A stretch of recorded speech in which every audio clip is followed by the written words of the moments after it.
Ladies and gentlemen, good day and welcome to Motilal Oswal Financial Services Q2 and H1 FY26 earnings conference call. As a reminder, all participant lines will be in the listen-only mode, and there will be an opportunity for you to ask questions after the presentation concludes.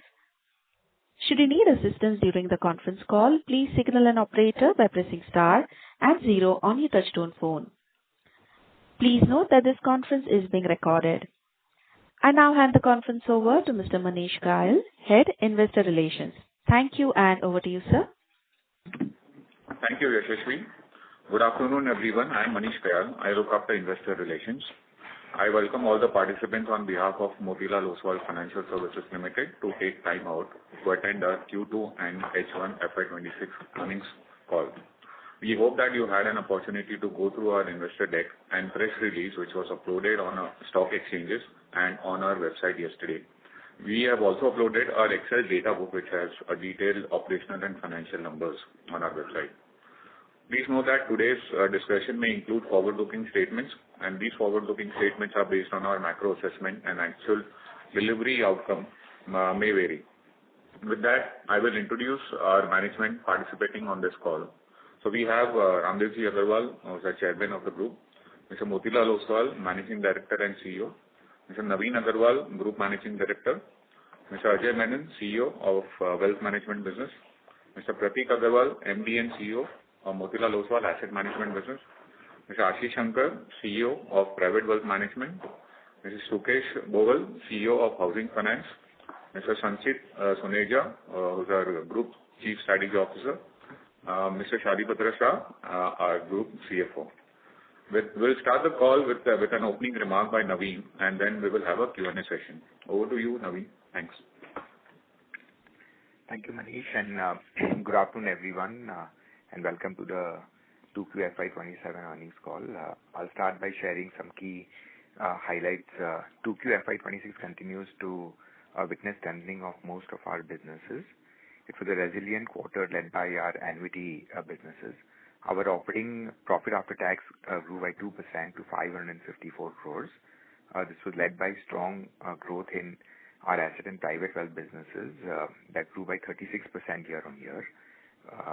This is the fourth consecutive quarter of strong growth in these businesses, and the asset and private wealth businesses collectively now contribute 52% of the overall profit after tax of the consolidated profits of the group. During the quarter, our customer count rose to 14.5 million plus, comprising of 9.4 million unique mutual fund folios and 5.1 million unique broking accounts.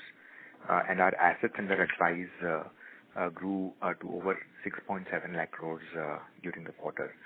This is a very strong growth in both the assets under advice as well as the client count. The client count is up by almost 55% on a year-on-year basis, led by the asset management business as well as additions in the customer base and the asset base is quite significant, given that we believe India is only at a very early stage of accumulating over $100 trillion of savings by 2047, which compares to less than $14 trillion of savings in the preceding 25 years. And importantly, is also getting increasingly financialized. Turning to our annual recurring revenue, they now stand at 61% of the total revenues, with fee-based revenues accounting for 45% of the total revenues. Our asset management business continued to gain market share, with the mutual fund market share increasing to 2.6%, and this still has huge headroom to grow, given that our net flow market share still stands strong at 8.2%. Our SIP flow market share is at 4.8%, which is the highest ever.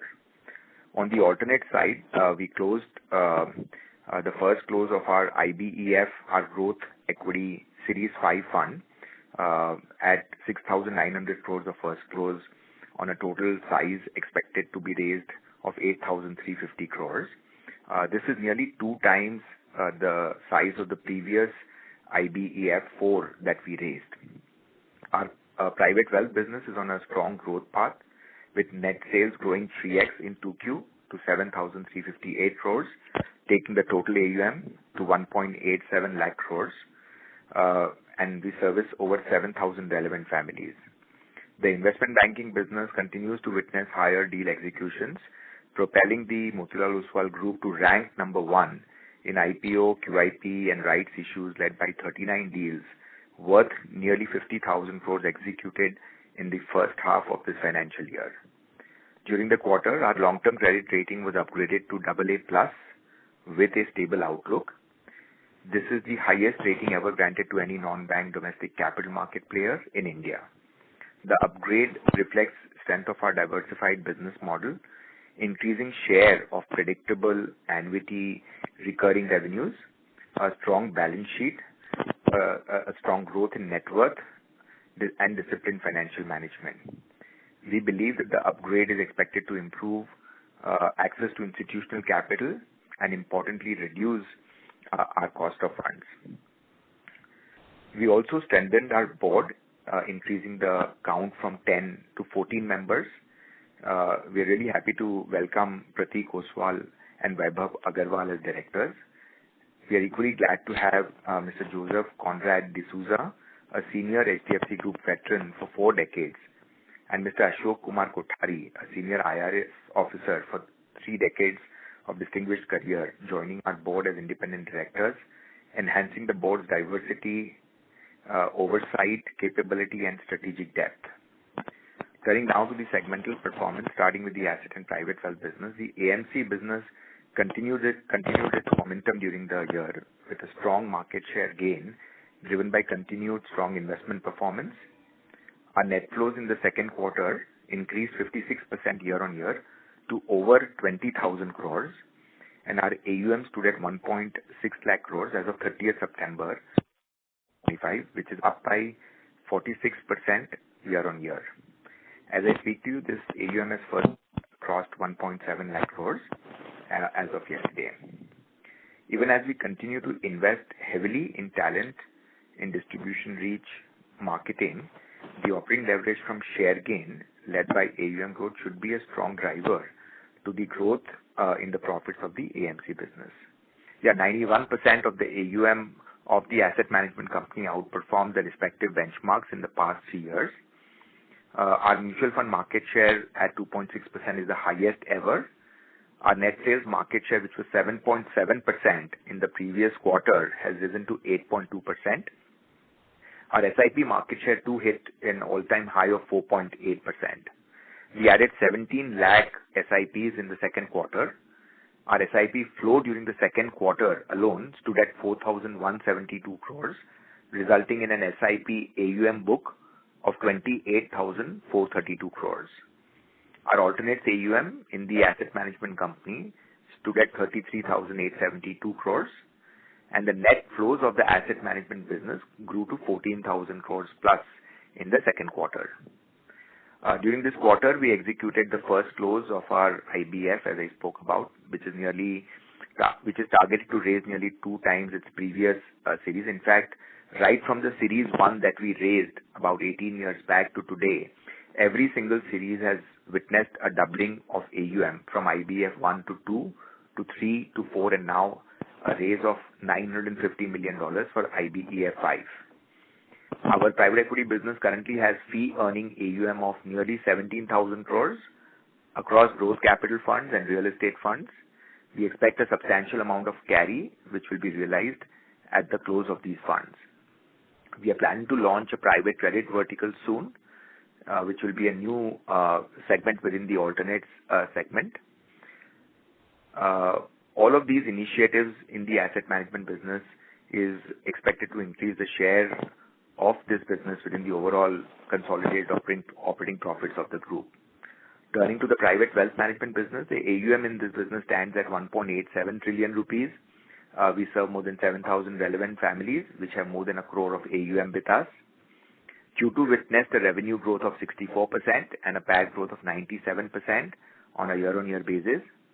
Our current RM strength is 386. We expect improvement in RM productivity as 48% of the RMs have a vintage of less than 3 years. The share of private wealth business in the group profits have increased as a result of operating leverage and a comprehensive proposition that now straddles not just the HNI segment, but also the UHNI segment. And we expect the share of this business in the overall profits to also rise in the coming years. Turning to our wealth management business comprising of retail broking, distribution, and our retail lending book, our broking business continues to retain its leadership position as a full-service broker.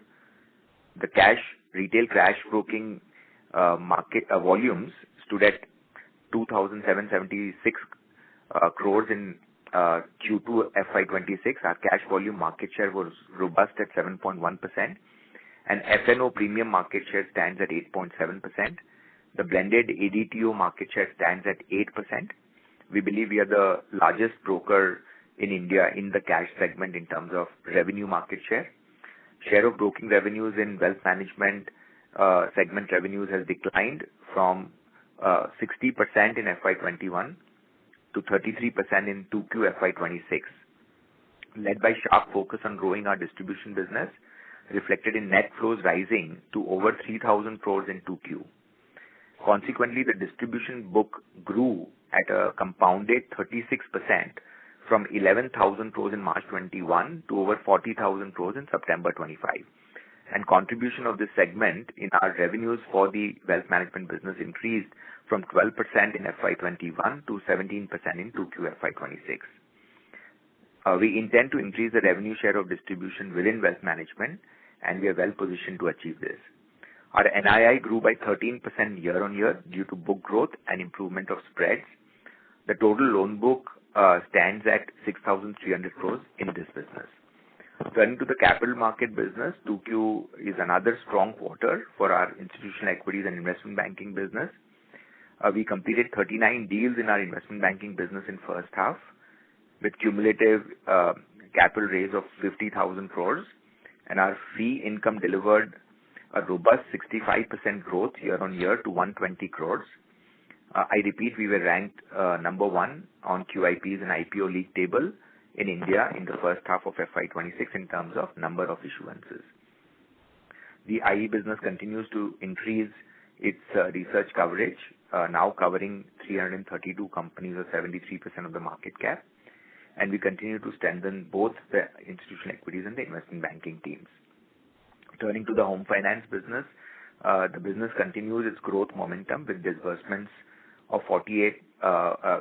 growth of 48% on a YOY basis, led by a 50% increase in the relationship manager or the sales force of the housing finance business. The gross and net NPAs stand at 1.4% and 0.8%. We expect strong growth in the AUM of this business, and the profits of this business in the second half should be substantially higher than the first half of the year. Turning to the treasury book, our total equity investments grew to nearly 9,000 crores as of September, up by 14% year-on-year. The book delivered a healthy ex-IRR of nearly 19% since inception, which includes, and including the reinvestment of the cash flows, the treasury book has been growing at a compounded rate of 42% since inception, implying it is doubling every 2 years and has grown by 55x since inception. We expect similar growth rates on the current book over the next decade, given strong ROE, a consistent payout policy, and the expected investment IRR. This book serves as a strong backbone to all the operating businesses, which have managed to deliver a decadal operating profit growth compounded of 31% without the need to raise a penny of external capital since our IPO back in 2007, while consistently paying out 20% of our operating profits as dividends and doing 3 buybacks during this time period, making us quite unique in the Indian financial services space. In conclusion, we believe that our franchise is amongst the strongest in our business, also validated by the highest ever rating assigned to us among all non-bank domestic capital market players in India. Our net worth has grown by nearly 10x between March 2015 and September 2025 to nearly 13,000 crores, led by operating profit compounded growth of 31%, an average return on equity during this decade of 22%, and an average payout of 20%. I repeat that we expect a savings pool of nearly $126 trillion in the 25 years ending 2047, which compares with a mere $14 trillion in the preceding 25 years. Importantly, financialization and equitization of the large savings pool is a mega trend that will continue to provide tailwinds in future to ensure that we continue delivering strong earnings growth. We were ranked in top 100 companies by profit after tax in FY25 and ranked 171 by market cap. We see the strong tailwinds to the business, the mega trends of financialization of savings and equitization of the financial savings to drive continued strong growth in our profits, allowing us to further improve our rank in profits in the overall corporate sector.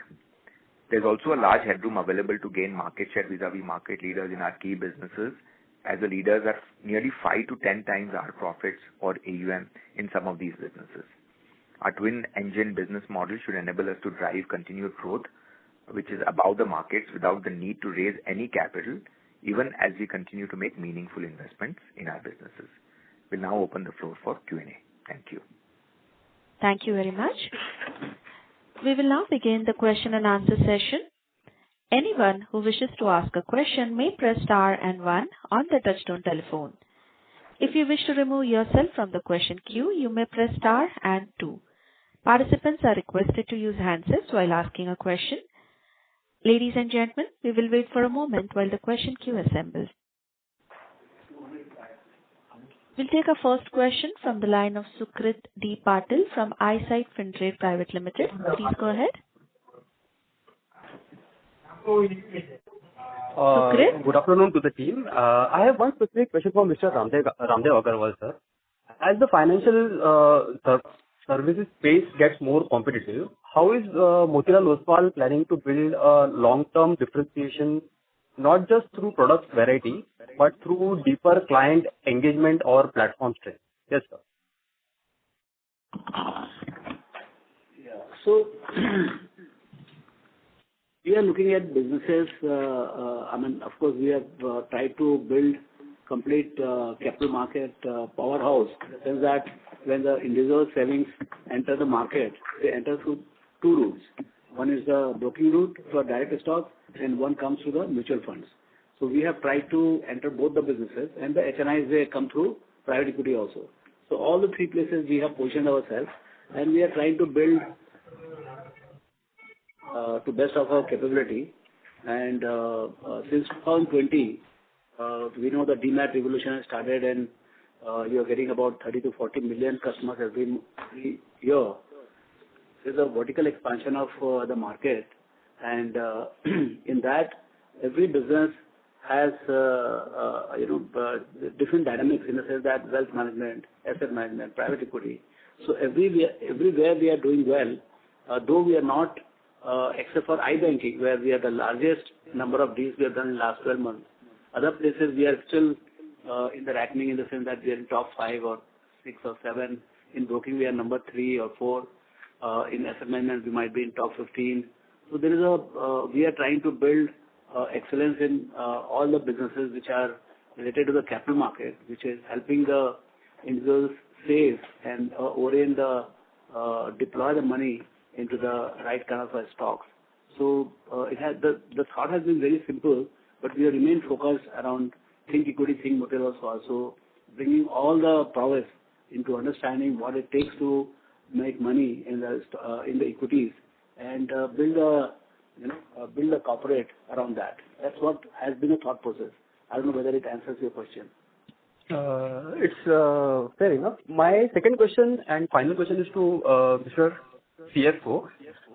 Looking ahead, what internal steps or cost management planning do you think are most important to protect the margin, especially if market volumes or fee structures keep on changing? Yeah. I believe when you're correlating with market volumes, so especially this is about our retail broking business, at an overall level, our cost structure is, majority variable.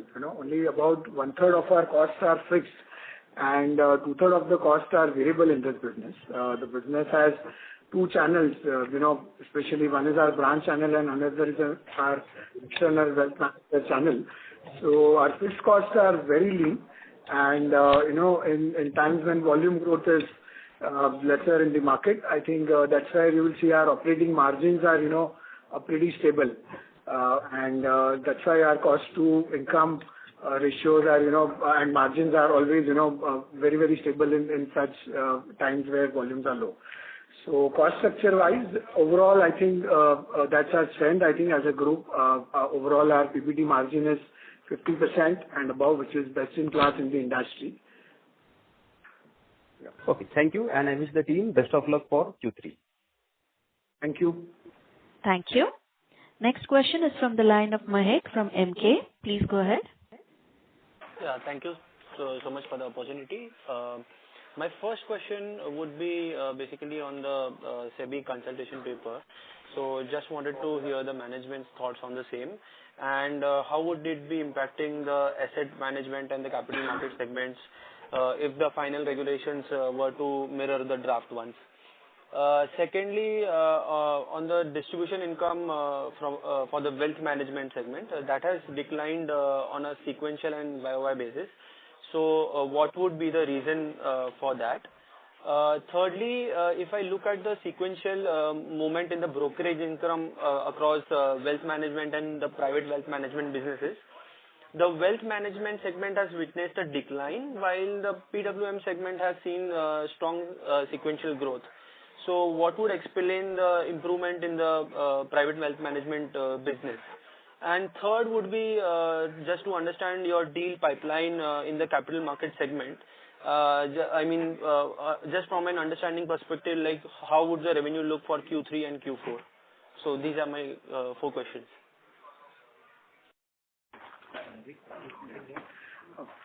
Naveen, you okay?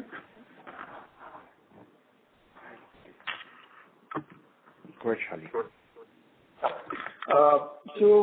Coming to the overall consultation paper, that was the first question. So again, it is, early days, and preliminary, if we look at the overall thing, which is basically the 5 bases on the asset management business, which has come, and secondly, which is on the capital market side as well. So broadly, we are at this juncture, it's though preliminary, but I think between 1 to 2% sort of profit impact we are envisaging if this becomes exactly the norm of the day.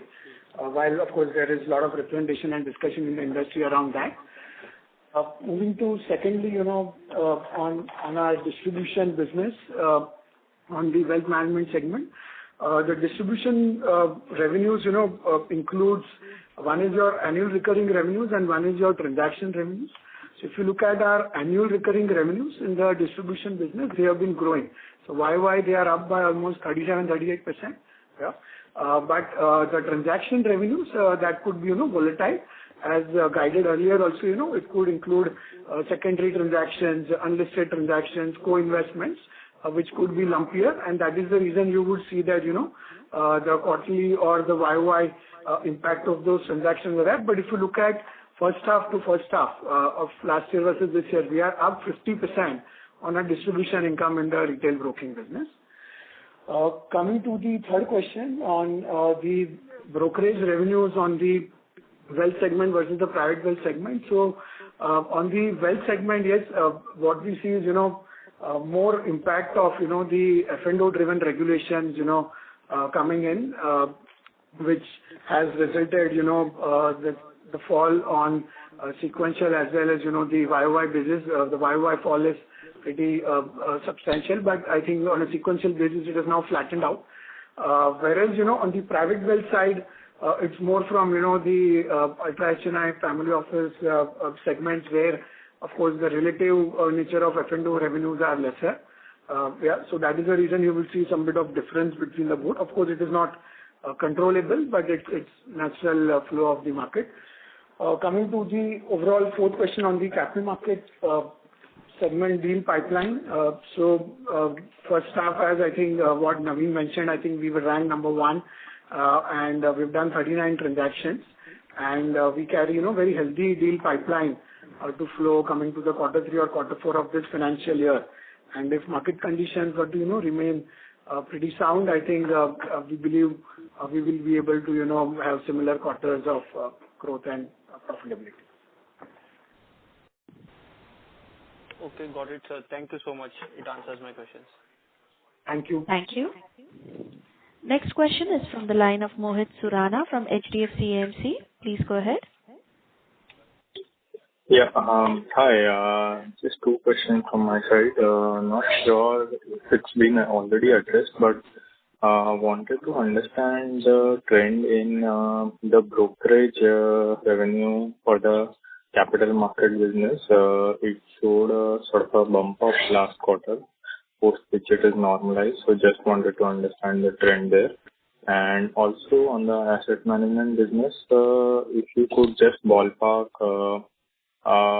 indicate what is the contribution of the income received from the treasury segment. I understand that there is a inter-segment revenue that is being derived. So if for the quarter or even generally, if you could quantify what part of the top line it would be. That's it. Yeah, Mohit.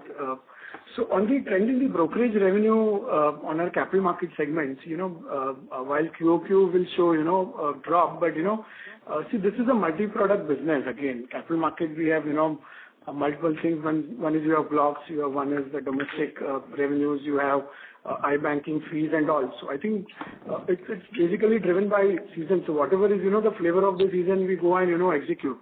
So I think quarter one had impact of block revenue, which blocks were very large, while quarter two, you'll see the fee-based revenue higher. But I think all in and all, we need to look at the overall business. That is what, explains our story. And coming to the contribution of, income from treasury in the asset management segment. See, this is more of, our alternate segment in our asset management, as alternate business, especially our, the fixed income fund management, the real estate fund management, and now moving forward, even the private credit segment. So, whatever investment or co-lending transactions that we are doing in that business. So that's again, a very high quality credit which we are originating, because our fund management has a very strong track record, and the kind of investor appetite which is there, where we even in fact downsell to our clients, as well as at the same time co-lend from our balance sheet. So the nature of income included in the net interest income is depicting our own investment or the co-lending which we have done on our real estate fund transactions especially, and that is what is reflected as the NII income. Sure. So I just wanted to understand what will be the contribution from the treasury, from the treasury segment to the asset management. Yeah. If you could generally give a directional sense. See, I think contribution to the treasury is this function of, the way we have capital allocated to each business.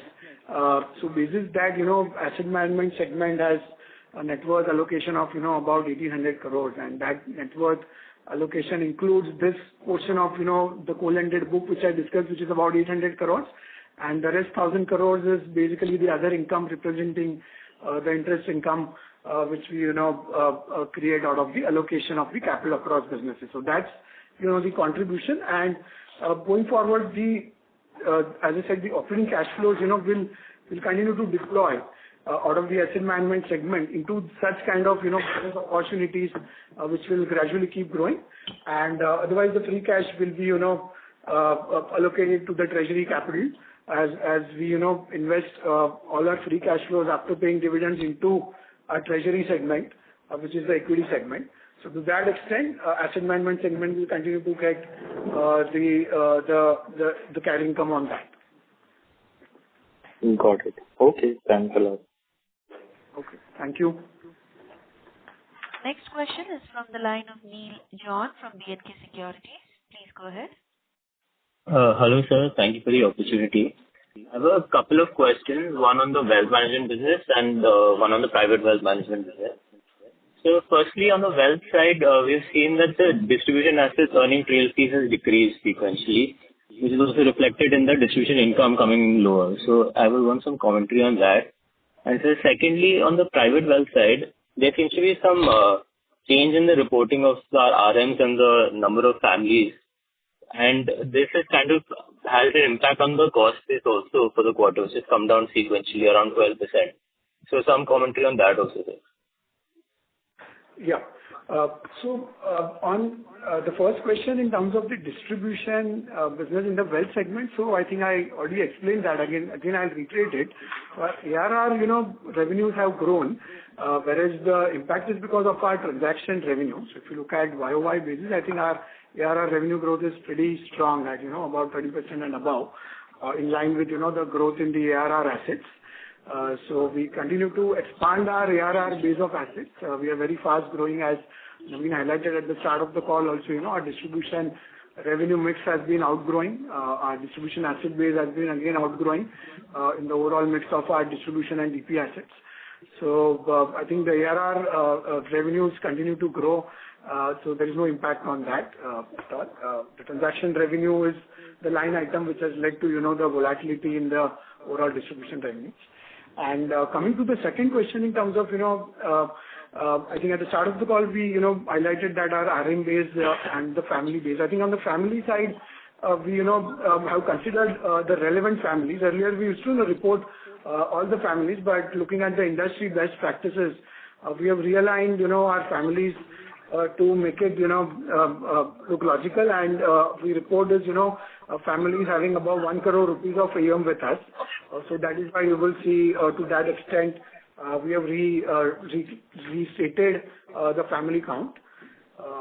So on the RM side, so again, on the RM side, we actually were, even considering the broking related advisors. So again, to align with, the industry best practices, we are considering only the RM base. While cost includes both RMs as well as advisors, but in line with the industry comparison and practices, we have now considered only the relationship managers in the count base. So to that extent, again, we have, recasted our numbers, including comparison for all our earlier periods as well. Okay, sir. What would explain the cost-based decline, sir, sequentially in the private wealth business? Sorry, which decline you are highlighting in the private wealth business? Yeah, the OpEx cost, sir, has declined 12% sequentially. Yeah. So it's basically, so I think so if you look at the overall distribution revenues, so I think Q1 we had, very large chunk of distribution revenues. So Q2, because of the higher transaction revenues, so Q2 was slightly moderated in terms of the transaction revenues on distribution. So that is one of the reason you will see that, the variable cost also, gets retuned in line with our, revenues. So that is why you've seen that the cost to income has, marginally, come down. And also, I think as Naveen highlighted that, our RMs have, productivity of more than 3 years. RMs are just 48% in the mix. And gradually, if you look at every year on year, our productivity is improving as the vintage is growing. So as the RMs, break even at the end of, say, 1.5 years and then above, the productivity will keep on rising. So we'll see, better margins in this business going forward, because over the last 3 years, we have invested heavily on the RM side, and, almost about 900 basis points we have given out the margins for those investments. So gradually you'll see the improvement. So YOY basis still we are, flattish in cost to income, but I think this will keep on improving overall as the RM productivity goes up. All right, sir. Thank you so much for answering my question. Thank you. Thank you. Next question is from the line of Nidesh from Investec. Please go ahead. Thanks for the opportunity. So first question is, in terms of broking revenue and distribution revenue, how do we distribute the revenue between wealth management business and private wealth management business? Are there different entities who are working in these segments, and how we allocate the revenue to these two businesses? Yeah. So I think overall our wealth management segment includes the channels which are our retail branch channel, yeah, and it also includes the channel on account of our external wealth managers. So the revenue generated by both of these channels are included in our wealth management segment, yeah, which is mainly the affluent, retail to affluent customers. Whereas on our private wealth business, this represents our, the HNI, ultra HNI family office channels. So basically there, all the clients that are mapped under that channel are included in our private wealth segment. So that's the way, we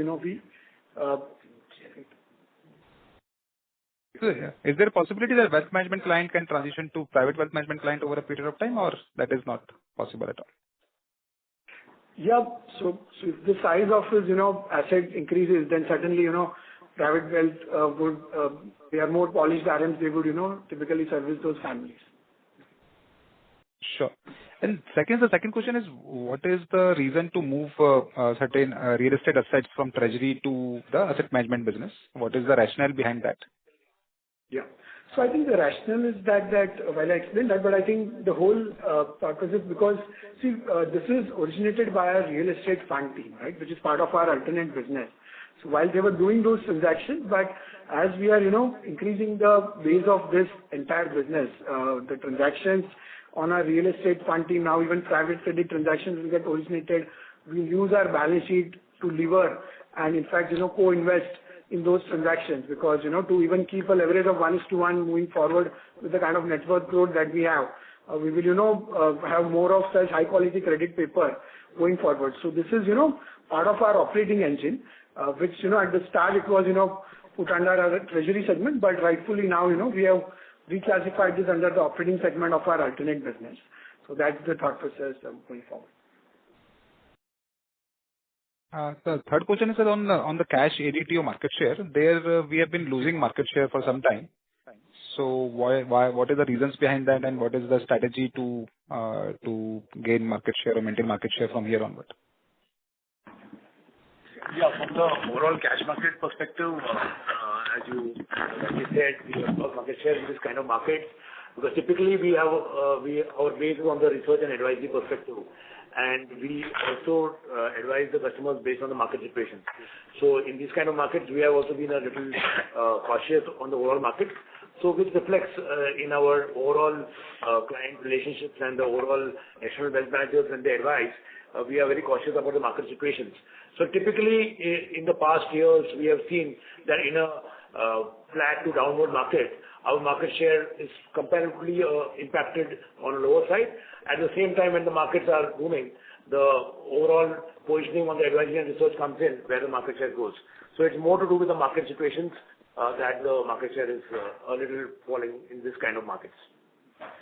Also to add, Nidhi, we also need to look at the revenue market share, right? And we are leaders in the cash revenue market share, because only volume market share will not, correlate to our model of business. Yeah. Sure.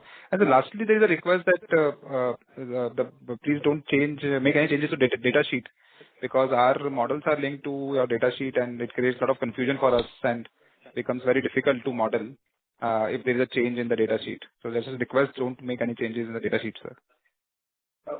Yeah, definitely we take this feedback, but to highlight that, the data sheet, we don't insert any rows, so that the models don't change.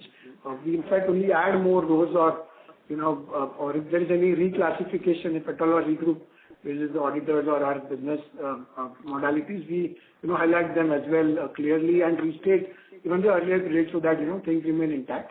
While we take this feedback and we'll definitely ensure it. Sure. Thank you. So that's it from my side. Thank you. Next question is from the line of Dipanjan Ghosh from Citi. Please go ahead. Hi, good morning, sir. So just a few questions from my side. First, in terms of the deal pipeline on the transactional side of the business, both on private wealth and your overall wealth, how is the deal pipeline stacking up? And, X of the normal course of business, is there any lumpy transaction that you kind of envisage over the next, let's say, 2 quarters? My second question is on the overall alternates business, and maybe not pertaining to exactly you guys, but more from the industry perspective. I mean, we are seeing multiple asset managers also, or the other incumbent asset managers also increasing their focus on the alternates business. Do you see a case where the market might get a little bit more crowded over the next few years? And my last question is on the client additions that you're seeing on your private wealth business and your PCG business, inclusive of that. In terms of the incremental flows, what proportion will be coming from your existing ones versus new ones? And in terms of the quality of clients that you're getting incrementally, this would be like taking from competition or first generation entrepreneurs, or if you can give some color on that. Yeah. So, the first question, given the kind of deals that we've executed over the last 12 months, our pipeline for deals is quite healthy. And the pipeline for deals does not include only the unlisted equity side, but also now on the fixed income side, we've invested a lot in capabilities. So that will make our deal pipeline far more resilient and smooth, and not dependent too much on markets.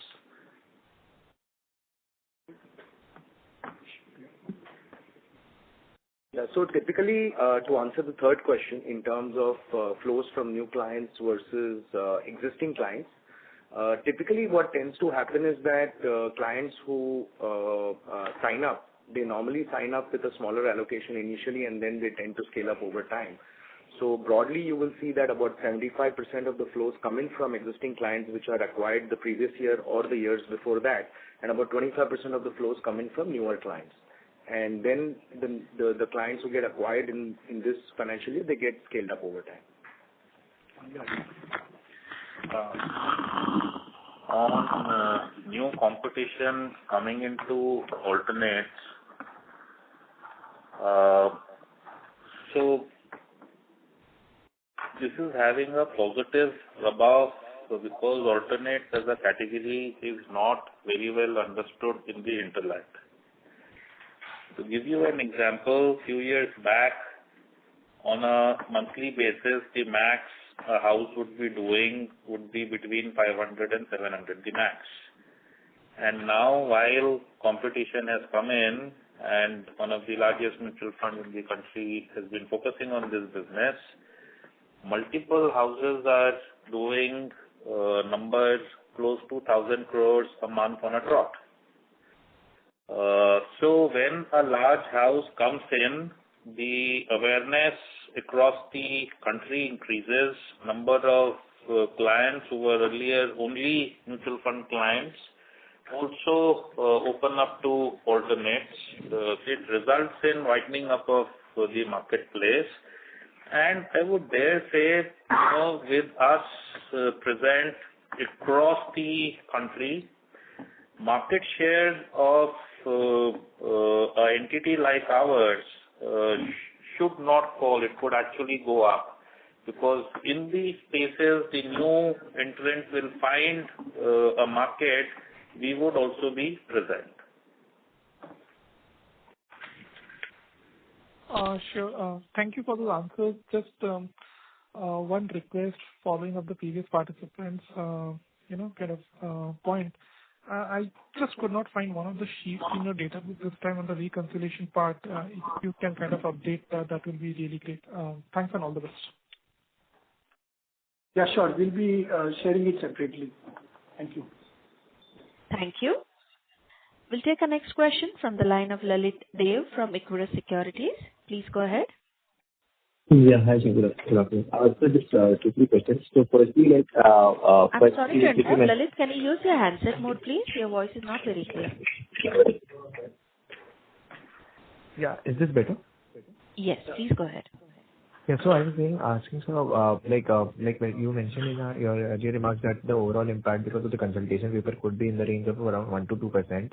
So if you could just break it up between what could be the impact on the mutual fund business and as well as on what could be the impact on the institutional equities business. That would be my first question. Second, we see and during this particular quarter, we have seen that MF yields have increased from around 42 basis points to 45 basis points. So going ahead, how should one see this? And lastly, we have seen a decent growth in the lending book, both in the wealth management as well as in the private wealth management business. So, over the next couple of years, what could be the overall lending book in both of these segments? Yeah, that could be. So I think on the first point about, as I said that, it's preliminary stage to, put that out, but I think At a broader level, if you look at on the asset management business, in terms of, the 5 basis points is something which has come out. Of course, there will be, impact which will be passed on also to the distributors overall. So probably you can take that match. Typically the payout ratios are already, given. So basis that, that's the broader sense of impact on this business. The rest impact is, coming out of our, capital market business on the cash MF side of the business. Coming to the question on what is the cash impact. On the broking side, what is the impact? So basically, our capital market business revenues is, about annualized about 700 to 800 crores of revenues, right? And within that, one would impact broadly take the annualized number, then this impact could be, about almost about 5 to 6% of the revenues of the capital market business. So that's about the capital market side of the implication. Coming to the MF yield, so our yields have gone up basically on a YOY basis. So it is moderation of OPEX as well as more yield coming to our favor as well. And broadly, we expect to maintain the current run rate of yields, bearing the impact, if at all, it comes of the consolidation paper. Otherwise, we expect the yields to be pretty stable. Of course, yields are also driven by the mix of the assets of active to passive as well. So as if the passive AUM outgrows in line with what is happening globally, of course yields will moderate. But otherwise, on the active side, we expect to maintain stable yields. Sure. And this last. On the lending book, so lending book, I think we have our book has been growing pretty strong. So because we have a pretty strong balance sheet to leverage, and we are looking to grow this book by almost about 25% CAGR, both on our our wealth segment as well as even our housing finance segment. So that's the kind of growth number which we are aiming to build over next few years. Sure, sir. Thank you. Okay. Thank you. Thank you. We'll take our next question from the line of Vikram Raghavan from Moon Capital. Please go ahead. Congratulations on a strong operating performance, and thank you for the opportunity. Pardon me for the question. It may seem very petty. I just wanted to understand why we have such volatile treasury losses. We are down 6% today in the market because of this. Regarding the treasury loss, we had a treasury loss in 4Q, we had a gain in 1Q, now again a loss in 2Q. All our peers have reported very strong PAT for this quarter. Thank you.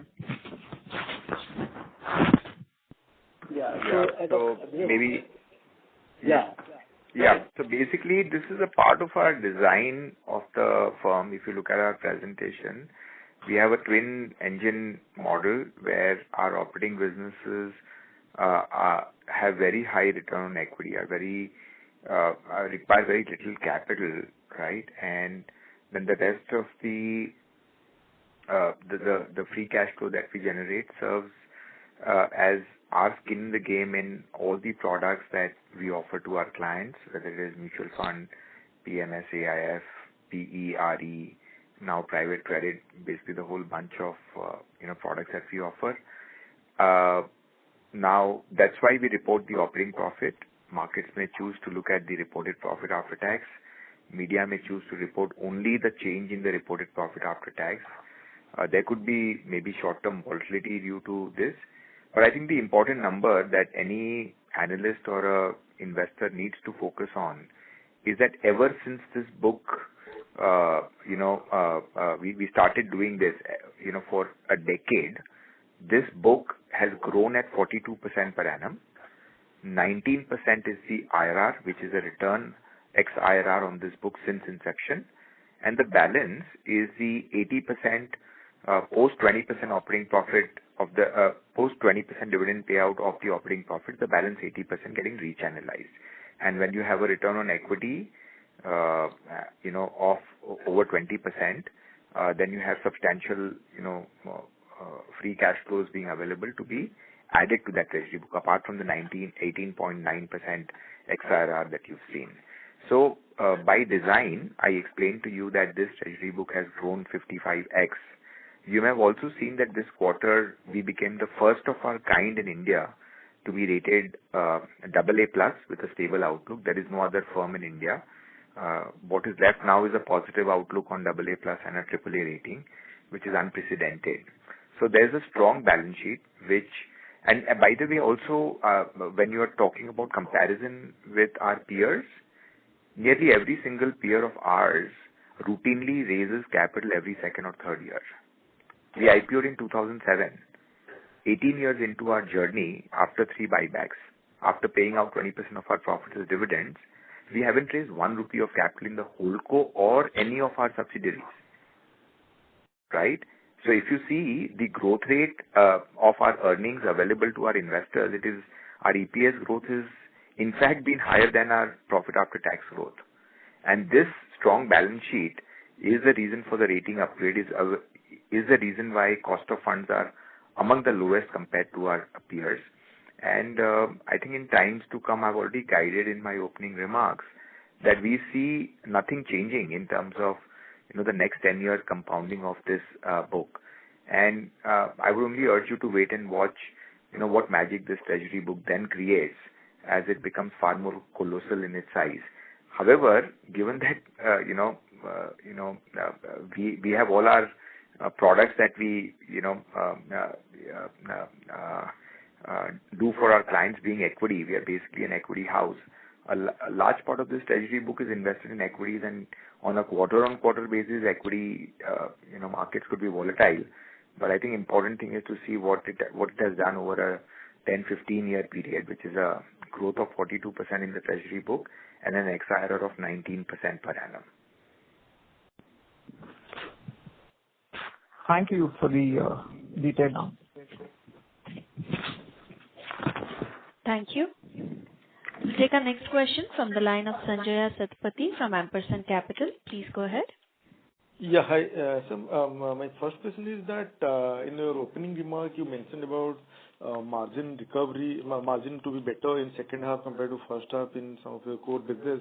Can you please touch upon that? I'm not sure if we said margins will be better in the second half in the opening remark compared to the first half. What we did say is that as far as the home finance business is concerned, where we reported our profits for the first half, the second half, given the huge RM addition of more than 50%, which are getting deployed, and as they become more than 2 months or 3 months into the system, that business should see substantially higher profits in the second half compared to the first half. This is the home finance business? Yes. Okay. So my second question is that you mentioned that you have very high ROE, but at the same time, from the kind of interaction that I am listening to, some grievances around your market share in some of your businesses are there. Can you just tell us what are your plans to expand market share in many of your businesses, both in terms of talent and technology? I'll just highlight to you that our asset management business market share has gone up meaningfully in this quarter, the first half, as well as the trailing 12 months. The private wealth business has outgrown most of the peers, as you may have seen. Our private equity fundraise is 2x of the last fundraise that we have done.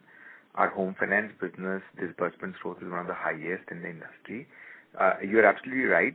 There has been softening of market share in our wealth management business. So I'll let Ajay talk about the strategies that he is deploying to recoup that market share and even raise that market share. Just one little context I want to leave you with. While you are analyzing quarter on quarter, over the last 5 years, ever since the onset of COVID, our overall market share for this business has gone up at the rate of about 75 to 85 basis points per annum, notwithstanding the rise of discount broking in India. Over to you, Ajay. Yeah. On the cash, so basically, what we're talking about is the wealth management business where the market share we're talking about. So, in conditions and, there is volume degrowth, and, Nifty has been, flat over last 12 months. I think there is, marginal blip in the market share. Typically, when I think we see, market environment bettering, our market share also grows. That is what, I think Naveen also explained that, looking at last 3 years of our journey, our market share is up on cash as well as F&O side of the business. So we believe that our market share will continue to improve, and this is again only the volume market share. And even in tough times, advisors typically are more conservative and, they don't, tend to invest their client money at times. So that's the reason also you'll see some bit of impact of that. But all in all, I think over medium to longer term, our market shares are all on the rise. And our revenue market share is also important factor because we have one of the highest ARPUs in the industry on the broking side as well as the total revenue side. So that is what, is also relevant to examine in terms of the revenue growth and our market positioning and the profitability of the business. So where we are leaders on the cash revenue market share. Okay. Thanks, sir. If I can just ask last question, that you have announced that you will be getting into some credit fund and a lot of other things. But in that context, you and somebody pointed out your treasury profit being so much volatile. What are the risk management practices? Because we hear that, let's say you have taken huge exposure to Zepto there through credit, and so how much exposure of your book? So overall, if you can just explain some of the risk mitigation strategy when you're doing. We know that you have your track record in terms of growing the business without raising capital from the market is commendable, and nobody else is there. But still, it will be great to hear your risk management practices. A large part of our treasury book is invested in our mutual funds, and then there is a small part that is invested in the alternate products, including the private equity, real estate, credit funds, and now also the private credit funds. Having invested nearly $1 billion in the asset management company and being the largest investor in every single fund that we have offered to our client base, we've now also made some small direct investments, which are extremely small in the context of the size of the book. So as far as the risk management is concerned, there'll be no single security which will be sizable exposure.